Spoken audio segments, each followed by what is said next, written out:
श्री कृष्ण कहते हैं, जो होता है अच्छे के लिए होता है। कभी कभी विपरीत परिस्थितियां हमारी वर्तमान स्थिति को अच्छा करने के लिए आती हैं।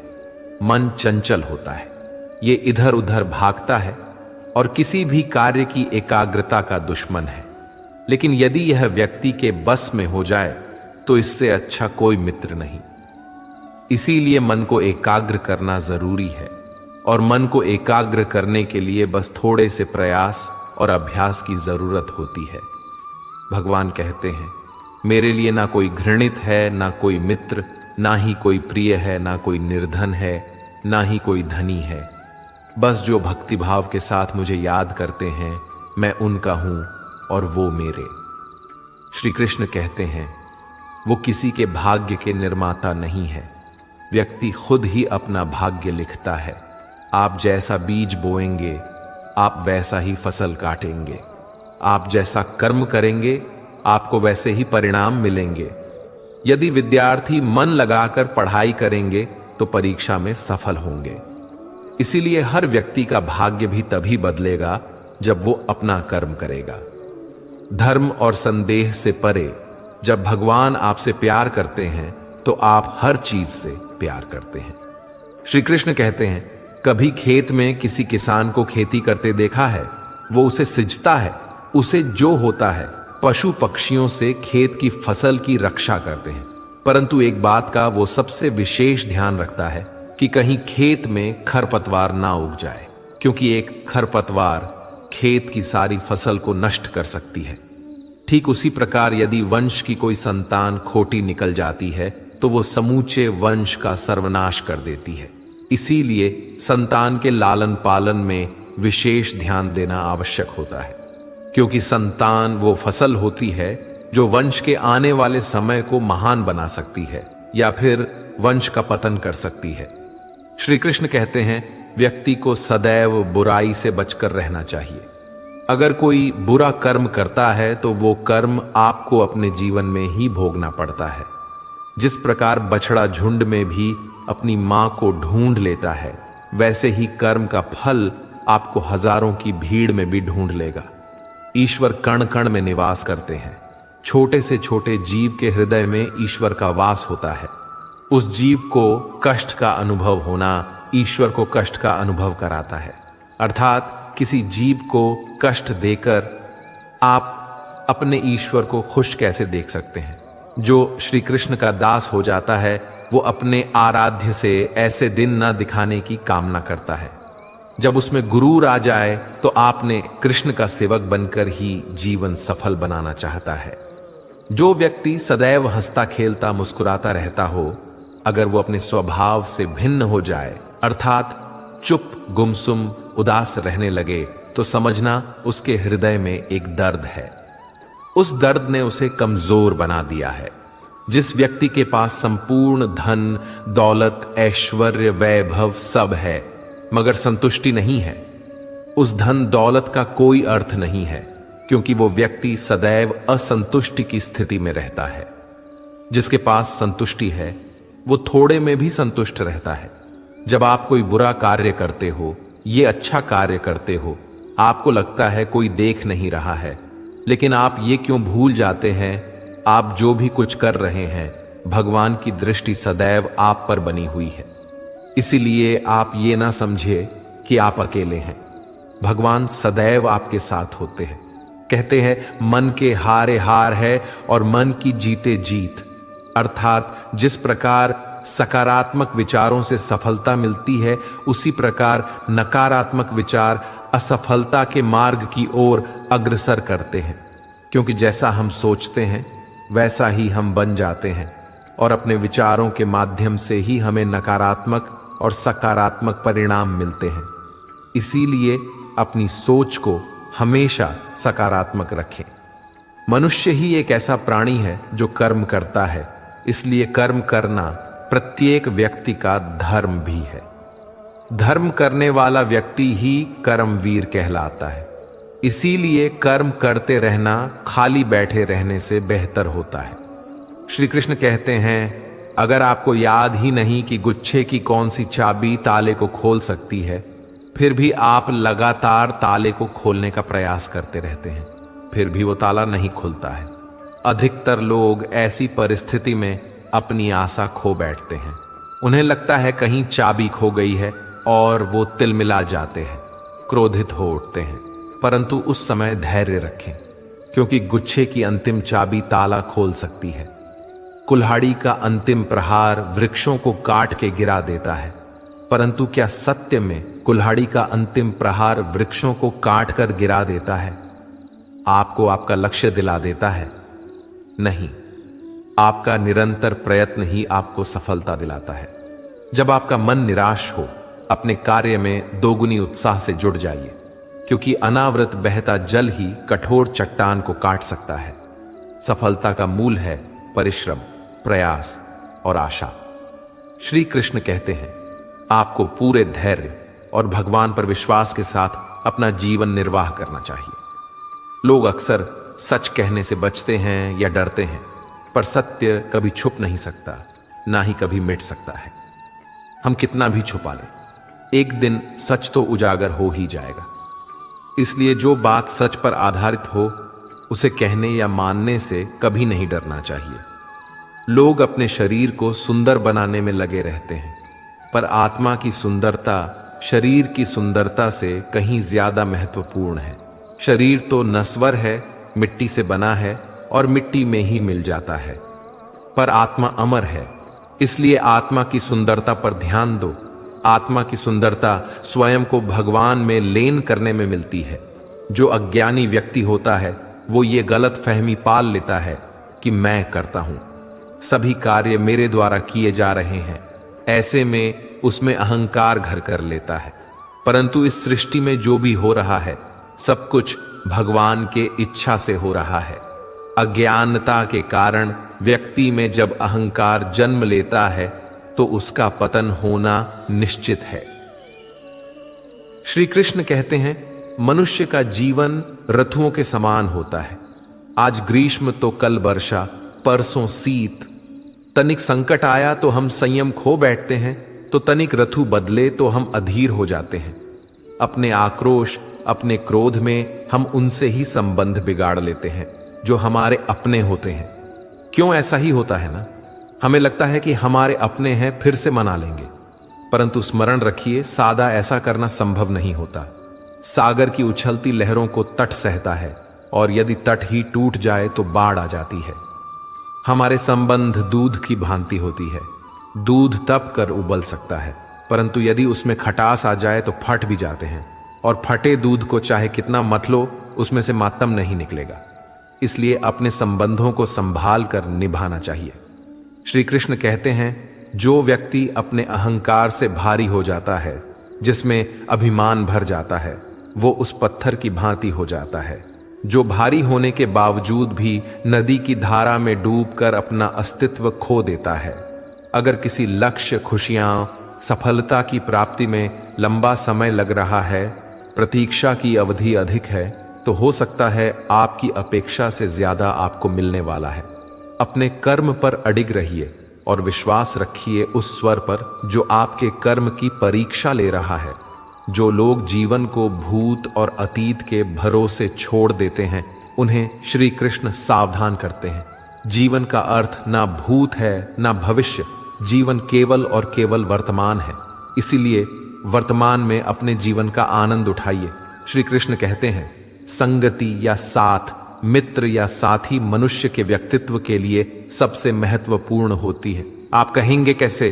मनुष्य अपने व्यक्तित्व के लिए उत्तरदायी होता है, परंतु मनुष्य संगति में ना चाहते हुए भी उसका व्यक्तित्व संगत की भांति हो जाता है। मान लीजिए, एक पात्र में जल, दूसरे में दूध है और तीसरे में मलिन कीचड़ रखा हुआ है। यदि इस जल को दूध में मिला दें तो ये जल दूध बन जाता है, और यदि इसी जल को हम मलिन कीचड़ में मिला दें तो ये जल कीचड़ बन जाएगा। ऐसी कोई युक्ति नहीं कि जल बिना घुले मिले दूध या किचन में अपना अस्तित्व बनाए रखें या उनसे अलग रहे। और ठीक ऐसा ही मनुष्य के जीवन में भी होता है। यदि एक गुणहीन व्यक्ति गुणवानों की संगत में बैठे तो उसे लोग क्या समझेंगे? गुणवान सम्मान का पात्र समझा जाएगा, और यदि एक गुणवान व्यक्ति गुणहीनों के संगत में जा बैठे तो उसे भी तिरस्कार मिलता है। इसलिए अपने जीवन में सदैव संगति सोच समझकर सावधानी से चुनिएगा। श्री कृष्ण कहते हैं, वो सब कुछ करो जो तुम्हें करना है, लेकिन लालच से नहीं, अहंकार से नहीं, वासना से नहीं, ईर्ष्या से नहीं, बल्कि प्रेम, करुणा और भक्ति के साथ। श्री कृष्ण कहते हैं, नरक के 3 द्वार हैं, काम, क्रोध और लोभ। जो व्यक्ति कामी प्रवृत्ति का होता है, जिसके मन में लोभ होता है और जो अत्यधिक क्रोधी स्वभाव का होता है, उसके लिए नरक के द्वार सदैव खुले होते हैं। अर्थात ऐसे व्यक्ति को तो सिर्फ नरक में ही जगह मिलती है। मनुष्य सब कुछ चाहता है पर सब कुछ उसे नहीं मिल सकता। आपको जो नहीं मिला उसके लिए पश्चाताप मत करो, और जो आपसे खो गया, जो आपसे अलग हो गया, उसके लिए निराश भी मत हो। भगवान कहते हैं, मैं सभी प्राणियों के हृदय में स्थित आत्मा हूं। मैं ही सभी प्राणियों का आदि, मध्य और अंत हूं। समय एक सा नहीं रहता। आज दुख है तो कल सुख भी आएंगे, और सुख के बाद दुख आना भी स्वाभाविक है। श्री कृष्ण कहते हैं, मनुष्य भी बड़ा विचित्र प्राणी है। अपने से नीचे के स्तर के लोगों को हीन की दृष्टि से देखता है, उनका उपहास उड़ाता है, उनसे बार बार कहता है कि तुम्हारा कुछ नहीं हो सकता, तुम भविष्य में कुछ नहीं कर पाओगे।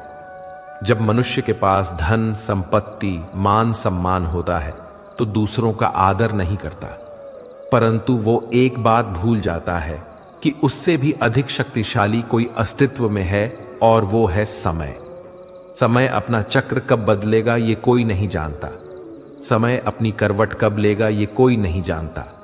कोयला भी समय के साथ हीरे में परिवर्तित हो जाता है। इसीलिए जीवन में कभी भी किसी का उपहास नहीं उड़ाना चाहिए। श्री कृष्ण कहते हैं, निस्वार्थ कर्म को अपने जीवन में अपनाइए। जो विधाता की लेख में होता है उसी का फल हमें मिलता है। विधि के विधान को स्वयं ईश्वर भी नहीं टाल सकते। जिस व्यक्ति के पास आपके लिए मान सम्मान और कद्र ना हो, उनके साथ रहना व्यर्थ है। वो सदैव आपके लिए शत्रुता का भाव रखते हैं। ऐसे व्यक्तियों के साथ रहने से उत्तम है आप अकेले रहे। इस जीवन में अधिक सरल होना भी अनुचित है। जो सरल और सीधे स्वभाव का होता है, लोग उसका अनायास फायदा उठाते रहते हैं। अच्छी किस्मत के लोग थोड़ा भी बुरा होने पर भगवान को कोसते हैं, और बुरी किस्मत के लोग थोड़ा भी अच्छा होने पर भगवान का स्मरण और धन्यवाद करते हैं। प्रभु अपने भक्तों की सदैव परीक्षा लेते रहते हैं।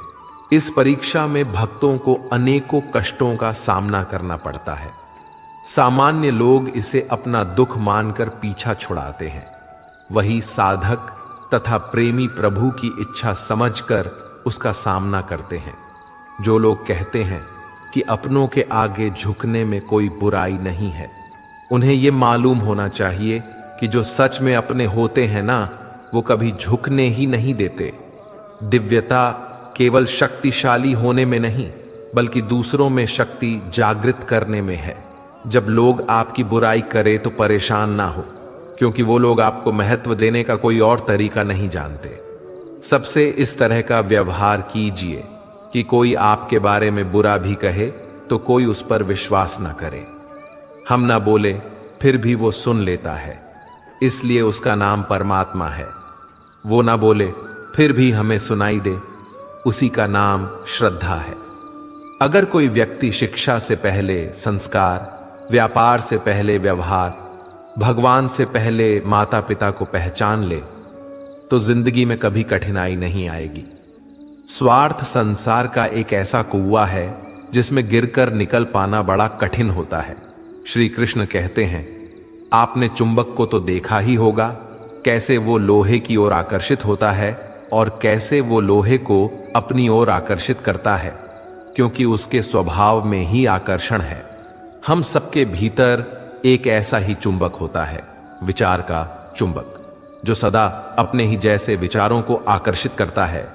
हम जो बोलते हैं वही करते हैं, उसी प्रकार हम जो सोचते हैं वैसा ही पाते हैं।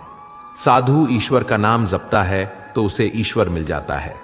अर्थात फल हमारी सोच पर ही निर्भर करता है, इसलिए हमेशा सकारात्मक सोचिए। एक शहर में एक परिश्रमी, ईमानदार और सदाचारी लड़का रहता था। माता पिता, भाई बहन, मित्र, रिश्तेदार उससे बहुत प्यार करते थे। सबकी सहायता को तत्पर रहने के कारण पड़ोसी से लेकर सहकर्मी तक उसका सम्मान करते थे। सब कुछ अच्छा था, किंतु जीवन में वह जिस सफलता प्राप्ति का सपना देखा करता था वह उससे कोसों दूर था। वो दिन रात जी जान लगाकर मेहनत करता, किंतु असफलता ही उसके हाथ लगती। उसका पूरा जीवन ऐसे ही निकल गया और अंत में जीवन चक्र से निकलकर वह काल चक्र में समा गया। क्योंकि उसने जीवन में सुकर्म किए थे, इसलिए उसे स्वर्ग की प्राप्ति हुई। देवदूत उसे लेकर स्वर्ग पहुंचे। स्वर्ग लोक का अलौकिक सौंदर्य देखकर हुआ मंत्र मुग्ध हो गया और देवदूत से बोला, ये कौन सा स्थान है? देवदूत ने बोला, ये स्वर्ग लोक है। तुम्हारे अच्छे कर्म के कारण तुम्हें स्वर्ग में स्थान प्राप्त हुआ है। अब से तुम यहीं रहोगे। ये सुनकर लड़का खुश हो गया। देवदूत ने उसे वह घर दिखाया जहां उसके रहने की व्यवस्था की गई थी।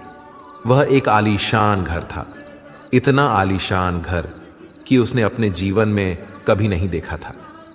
देवदूत उसे घर के भीतर ले गया और एक एक करके सारे कक्ष दिखाने लगा। सभी कक्ष बहुत सुंदर थे। अंत में वह उसे एक ऐसे कक्ष के पास लेकर गया जिसके सामने स्वप्न कक्ष लिखा हुआ था। जब वो उस कक्ष के अंदर पहुंचे तो लड़का ये देखकर दंग रह गया कि वहां बहुत सारी वस्तुओं के छोटे छोटे प्रतिरूप रखे हुए थे। ये वही वस्तुएं थे जिन्हें पाने के लिए उसने आजीवन मेहनत की थी, किंतु हासिल नहीं कर पाया था। आलीशान घर, कार, उच्चाधिकारी का पद और ऐसी बहुत सी चीजें जो उसके सपनों में ही रह गए थे। वह सोचने लगा कि इन चीजों को पाने के सपने मैंने धरती लोक में देखे थे, किंतु वहां तो मुझे मिले नहीं। अब यहां इनके छोटे प्रतिरूप इस तरह से क्यों रखे हुए हैं? वो अपनी जिज्ञासा पर नियंत्रण नहीं रख पाया और पूछ बैठा, ये सब यहां इस तरह, इसके पीछे का क्या कारण है? देवदूत ने उसे बताया, मनुष्य अपने जीवन में बहुत से सपने देखता है और उनको पूरा हो जाने की कामना करता है, किंतु कुछ ही सपनों के प्रति वह गंभीर होता है और उन्हें पूरा करने का प्रयास करता है। ईश्वर और ब्रह्मांड मनुष्य के हर सपने पूरा करने की तैयारी करते हैं, लेकिन कई बार असफलता प्राप्ति से हताश होकर और कई बार दृढ़ निश्चय की कमी के कारण मनुष्य उस क्षण प्रयास करना छोड़ देता है जब उसके सपने पूरे होने वाले होते हैं। उसके वही अधूरे सपने यहां प्रतिरूप के रूप में रखे हुए हैं। तुम्हारे सपने भी यहां प्रतिरूप के रूप में रखे हैं। तुमने अंत समय तक हार ना मानी होती तो उसे अपने जीवन में प्राप्त कर चुके होते। लड़के को अपने जीवन काल में की गई गलती समझ आ गई, किंतु मृत्यु पश्चात अब कुछ नहीं कर सकता था। इस कहानी से हमें यही सीख मिलती है कि किसी भी कार्य को पूर्ण करने की दिशा में अगर आप आगे बढ़ रहे हैं तो उसे दृढ़ निश्चय के साथ कीजिए, चाहे कितनी भी मुश्किलें क्यों ना आए, चाहे कितनी बार भी असफलता का सामना क्यों ना करना पड़े। अपने सपने को पूरा करने की दिशा में तब तक प्रयास करते रहेंगे जब तक वो पूरे नहीं हो जाते हैं, अन्यथा समय निकल जाने के बाद ये मलाल रह जाएगा कि काश मैंने थोड़ा प्रयास और किया होता। अपने सपनों को अधूरा मत रहने दीजिए। दृढ़ निश्चय और अथक प्रयास से उन्हें हकीकत में तब्दील करके ही दम लीजिए। श्री कृष्ण सदैव आपके साथ हैं। झाड़ू में जब तक बंधन होता है तब तक वह कचरे को साफ करता है। बंधन खुल जाने पर झाड़ू खुद कचरा बन जाता है। इसलिए हमेशा अपनों से बंधे रहिए, क्योंकि अनेकता में ही एकता होती है। श्री कृष्ण कहते हैं, वह सपने सच नहीं होते जो सोते वक्त देखे जाते हैं। सपने वही सच होते हैं जिनके लिए आप सोना ही छोड़ देते हैं। नींद तो बचपन में आती थी, अब तो बस थक कर सो जाते हैं। जो कल था उसे भूल कर तो देखो, जो आज है उसे जी कर तो देखो। आने वाला पल खुद चलकर आएगा, कोशिश करके तो देखो। पछतावा अतीत नहीं बदल सकता और चिंता भविष्य नहीं संभाल सकती। इसलिए वर्तमान का आनंद लेना ही जीवन का सच्चा सुख है। स्वाद छोड़ दो तो शरीर को फायदा, और विवाद छोड़ दो तो संबंधों को फायदा। उसी तरह व्यर्थ चिंता छोड़ दो तो जीवन को फायदा। हमें हर संबंध को समय देना चाहिए, क्योंकि कल क्या पता